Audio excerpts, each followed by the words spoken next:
2 2 பொருட்களை வச்சு சப்பாத்தி பரோட்டாக்கு சூப்பரான ஒரு குருமா ரெடி பண்ணிடலாம். ஸோ அதுக்கு வந்து வெள்ளை கொண்டக்கடலை வந்து 1 கப் அளவுக்கு எடுத்திருக்கேன். இது வந்து ஓவர் நைட் ஊற போட்டு எடுத்து வச்சுக்கோங்க.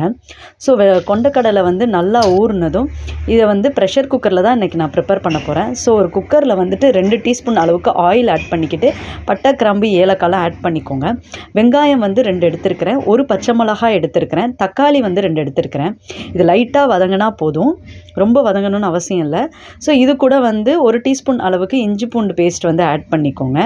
அண்ட் நம்ம எடுத்து வச்சுருக்க கொண்டக்கடலை ஆட் பண்ணிக்கலாம். அண்ட் உருளைக்கிழங்கு 1 எடுத்துருக்கிறேன், சின்ன சின்னதாக கட் பண்ணி எடுத்துருக்கேன், அதையும் ஆட் பண்ணிக்கோங்க.